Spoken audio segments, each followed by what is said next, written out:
एका बाजूला कोल्हापुरात तब्बल 251 मंडळावर ध्वनी प्रदूषण आणि साऊंड सिस्टीमच्या गैरवापराचे गुन्हे दाखल झालेत, तर दुसरीकडे रामानंद महाराज अवधूत मंदिर भक्त मंडळ ट्रस्ट गेल्या 92 वर्षाच्या परंपरेतून याही वर्षी डॉल्बी मुक्त गणेश उत्सव साजरा करत समाजाला एक नवा आदर्श घालून देत आहे। श्रद्धा, शिस्त आणि संस्काराचा हा डॉल्बी विरहित उत्सव समाजाला शांततेतून आनंद साजरा करण्याचा खरा संदेश देतोय। तर जाणून घेऊयात आमच्या प्रतिनिधी प्रेरणा यांनी घेतलेला याबाबतचा विशेष रिपोर्ट। तर मी आले आहे रामानंद महाराज अवधूत मंदिर शुक्रवार पेठ इथे एक अनोख्या पद्धतीचा इथं देखावा साजरा केला आहे। समाजामध्ये सध्या डॉल्बीचं प्रमाण वाढलेलं आहे आणि यालाच प्रबोधन करण्यासाठी एक वेगळ्या पद्धतीचा देखावा आहे। तर जाणून घेऊया इथल्या मंडळाच्या प्रतिक्रिया। नमस्कार। मुळात ही तुमची मंडळाची स्थापना कधी झाली? आमच्या मंडळाची स्थापना 1943 या साली झाली। आत्ताच 92 वर्ष झाले आम्ही गणेश उत्सव साजरा करतोय, पण या 92 वर्षामध्ये आम्ही एकदाही डॉल्बी लावून कधी गणपती आणलेला नाही किंवा त्याचं विसर्जन केलेलं नाही। 92 वर्ष झालीत आणि ह्या दरवर्षी तुम्ही समाजासाठी एक प्रबोधन करणारा देखावा उभा करता की कशा पद्धतीचं तुमचं चालतं? आम्ही दरवर्षी नवीन प्रकारचे देखावे उभे करण्याचा प्रयत्न करतोय। आता आमची लहान मुलं आहेत ह्यावेळेला सगळी, आता त्यांच्याकडे असल्यामुळे त्यांनी नवीन आयडियाज आमच्यासमोर आणल्यात, त्यामुळे आमची मोठी माणसं पण त्यांना हेल्प करत आहेत। या माध्यमातून आम्ही त्यांना मदत करत आहोत। आणि सर, हा जो तुम्ही देखावा हे केला, ही कल्पना कशी सुचली तुम्हाला? ॲक्च्युली आता तुम्ही समाजामध्ये बघायला लागला की डॉल्बीचं प्रमाण एवढं वाढलेलं आहे, त्याच्यामुळे लहान मुलांना असू दे, वयस्कर लोकांना असू दे, त्याचा त्रास होत आहे। त्यासाठी आम्हाला ही कल्पना सुचली की डॉल्बीमुळे किती त्रास होतो आणि हा डॉल्बी किती म्हणजे हानिकारक आहे, त्यासाठी आम्ही कल्पना केली। अच्छा। आणि सर, ह्या सगळ्यामध्ये करत असताना लहान मुलांचे वेगळे इच्छा असतात की आम्हाला ह्या डॉल्बीच्या ह्याच्यावरती नाचायचं आहे, थिरकायचं आहे, तर तुम्ही कशा पद्धतीने त्यांना ही गोष्ट समजावून सांगितली? आपले पारंपरिक वाद्य आहे तेच आपल्याला म्हणजे बरं पडते आपल्याला। वास्तविक आहे डॉल्बीचं कसं झाले, लोकांना त्रास होतो आहे, हृदयाचा त्रास होतो आहे, हार्टचं जास्त होतं आहे, लहान मुलांना पण त्रास होतो आहे त्यासाठी। आणि मंडळामध्ये साधारण किती सदस्य आहेत आणि कशा पद्धतीने चालतं मंडळाचं? मंडळाचे सदस्य जवळजवळ 30 ते 45 जण आहेत। काय मंडळाच्या लोकवर्गणीतून आम्ही हा सोहळा साजरा करतो आहे। आणि ही जी तुम्ही थीम आत्ता उभी केली आहे की डॉल्बी फोडत आहे गणपती, तर ह्याच्या मागची नक्की कल्पना कशी होती आणि सुचली कशी, आणि ती लोकांपर्यंत किंवा मंडळातल्या सदस्यांना पटवून कशी दिली? नाही, मुळात कसं आहे माहिती आहे काय, डॉल्बी ही सगळ्यांनी त्रासदायकच आहे, लहान मुलापासून मोठ्यांच्यापर्यंत किंवा वृद्धांना तिचा हृदयविकाराचा वगैरे त्रास वगैरे होतो किंवा भिंती पडतात वगैरे, असे फार प्रमाण आले आहेत। आणि ह्याला कसं आले, हिंदुस्थानाला विद्रुपीकरण फार झालेलं आहे निर्माण। शिवाजी महाराजांची शिवजयंती असली की शिवाजी महाराज मागं आणि भिंतच ती डॉल्बीची मोठी झाली, त्यामुळे ह्यातनं काय चांगलं काय निर्माण झालेलंच नाही। पारंपरिक वाद्याला आपण सगळा फाटा दिले, पारंपरिक वाद्याला आपण कोण विचारतच नाही। मुळात पारंपरिक वाद्य ही आली पाहिजेत, त्यांना आपण प्रोत्साहन दिलं पाहिजे। डॉल्बीला एवढे पैसे खर्च करायचे, लोकांना त्रास, ट्रॅफिक अडत आहे, ह्यातनं काय निष्पन्न चांगलं नाहीच आहे। तेवढ्यासाठी ह्या मुलांनी हा चांगलाही प्रयत्न केलेला आहे आणि हा यशस्वी करायचं हे लोकांनी जरा प्रबोधन म्हणून लोकांनी बघावं अशी आमची इच्छा आहे। आणि गणेशांना पण सगळ्यांना सद्बुद्धी द्यावी। मंगलमूर्ती। नक्कीच। मंडळामध्ये अगदी लहान मुलांपासून मोठ्या लोकांपर्यंत आहेत, तर ह्याचं कामकाज कसं चालतं आणि ह्याच्याशिवाय तुम्ही समाज उपयोगी कामं आणखी काय काय मंडळातर्फे केली जातात? समाज उपयोगी कामं म्हटलं तर आमचा दरवर्षीप्रमाणे महाराजांचा उत्सव असतो, त्याच्यामध्ये आम्ही आरोग्य शिबिरसुद्धा भरवतो। आरोग्य शिबिरामध्ये आम्ही डोळ्यांचे ऑपरेशन्स म्हणा किंवा जे काही रेग्युलर आजार आहेत लोकांना त्याची तपासणी म्हणा, हे आम्ही मोफत केलेली आहे आत्तापर्यंत। आणि ही कल्पना जसं तुम्ही मगाशी म्हटलात की कल्पना आम्हाला कशी सुचली, यामागं म्हणजे आमच्या सगळ्या मुलांचा, म्हणजे लहान मुलांचा व मोठ्या व्यक्तींचा किंवा आम्ही मोठ्या मुलांचा सुद्धा हातभार आहेच, पण ही कल्पना सुचवण्याच्या मागे अभि वणकर म्हणून एक आमचे मित्र आहेत जवळचे आणि उमेश सूर्यवंशी सर यांच्या थ्रू ही कल्पना सुचलेली आहे। आणि एक आम्हाला आनंद असा वाटतो की समाजाला आम्ही एक प्रबोधन देतो, एक चांगल्या प्रकारचा एक विचार मांडतो आहे की बाबा हे काही गोष्टी बदललं पाहिजे, म्हणजे ध्वनी प्रदूषणमुक्त समाज झाला पाहिजे।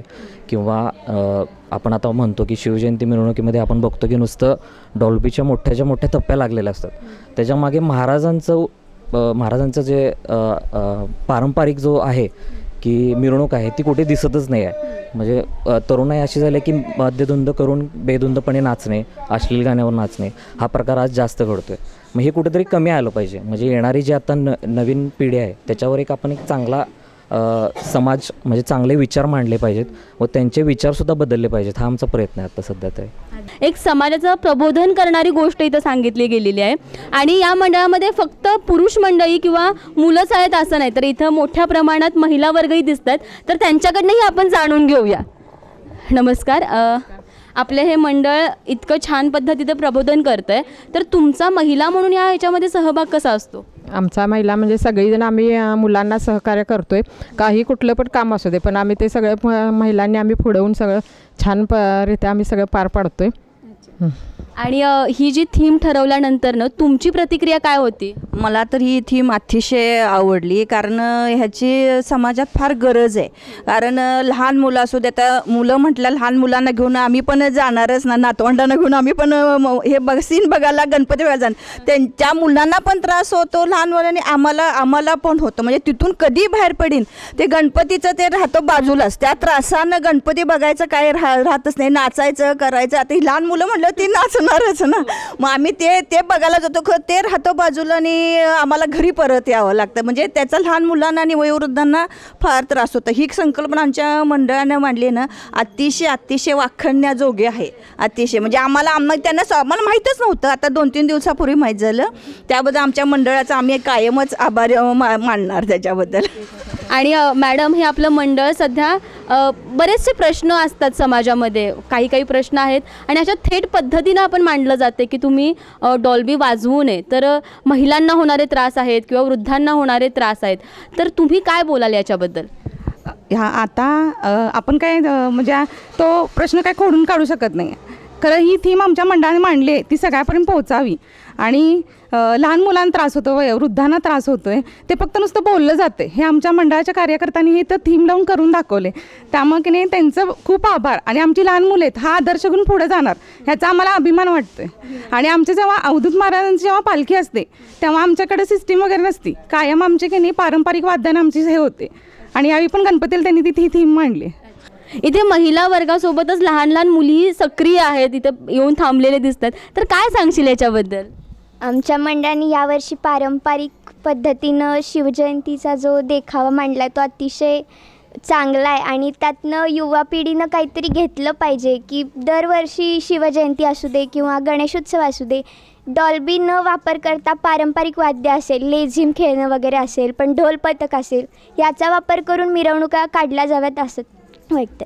आणि इतक्या मोठ्या प्रमाणात गणेश उत्सव वगैरे होत असतो आणि बऱ्याचदा मुली बाहेर पडत असतात, इतकं सहज तुम्ही वावरता येते, तर त्याच्याबद्दल काय सांगशील? डॉल्बीचा कसं आम्हाला पण त्रास होत असतो, पण आणि डॉल्बीच्या आजूबाजूला जी मुलं असतात मुलींना असं ऑकवर्ड होत असते, त्यामुळे ते जरा कमी प्रमाणात व्हायला पाहिजे हेच वाटते. मुली ज्या प्रकारे म्हणजे तिथं मुलं जशी फ्री राहतात तसं मुलींना पण जाता यावं, मिरवणूक बघताना आम्हाला पण त्याचा आनंद घेता यावा, हे जरा व्हायला पाहिजे. नक्कीच. आणि आपल्या इथं देखावा दाखवला आहे, आपल्या इथं प्रसादही महाप्रसाद वगैरे होत असेल, तर त्याचं नियोजन तुम्ही मंडळातर्फे कसं करता मॅडम? मंडळाचं नियोजन असं असतं की म्हणजे मोठमोठे कार्यकर्ते येतात आणि आमचं हे सगळं हे बघून, आणि मंडळाचे जे हे खूप पूर्वीपासून आहे मंदिर, हे म्हणजे ऐतिहासिकली आहे आणि ट्रस्ट आहे. त्यामुळे की नाही जे मोठमोठे पण येतात आणि जे भक्त मंडळी ज्यांना इथे येऊन जो अनुभव किंवा अनुभव प्राप्ती झाली आहे, आणि ह्या महाराजांचं सगळ्यांनी गुरु पण करून घेतला आहे, म्हणजे अनुभवातून भक्त इकडे येतात आणि त्या भक्तांच्या सहकार्याने आणि आमच्या मंडळाच्या सगळ्या कार्यकर्त्यांच्या सहकार्याने त्यांचं सर्कल खूप मोठं आहे. आणि आमच्या महाराजांची प्रचिती भक्त तिथेपर्यंत पोहोचले आहेत, आमचे कार्यकर्ते पण पोहोचतात आणि ते त्यांना मिळून सहकार्यांचं आणि आमच्या महिलांचं सहकार्य मिळून आणि ही अधिकारी वगैरे सगळे येतात, त्यांचं पण आम्हाला सहकार्य आहे. पण जास्त हा मोठा वाटा ह्या मंडळाच्या कार्यकर्त्यांचा आहे. ही महाराजांची ख्याती त्यांच्यापर्यंत पोहोचली आहे आणि त्या लोकांना अनुभव आला आहे, तेव्हा इकडे येतात. मग ते काय असेल ते त्यांच्या देणगी स्वरूपात म्हणा किंवा अन्न स्वरूपात काय मिळत असेल कोरडा शिदा, ते आमचं हे करून आमचा महाप्रसाद हा महाराजांचा केला जातो. आता आपल्या मंडळाबद्दल तर सगळंच आपण जाणून घेतलं आहे, पण आता आपल्याला बघायचं आहे की मंडळ म्हणजे गणपती बसण्याआधी लोकांची काय धावपळ होत असते, तर ते जाणून घेऊया. तुम्ही साधारण किती दिवस आधी ही तयारी करायला सुरू करता? महिनाभर असते आपली इथे कार्यक्रम. मंडळाच्या जे कार्यकर्त्यांना वर्गणी गोळा करायची, परत आपल्याला काय असं ते लागेल ते सगळ्यांचं सहकार्य करून आपण करतो इथं. आणि मंडळामध्ये काही अशा गोष्टी असतात गमतीशीर घडतात, तर त्यातला एखादा किस्सा मला ऐकायला नक्कीच आवडेल.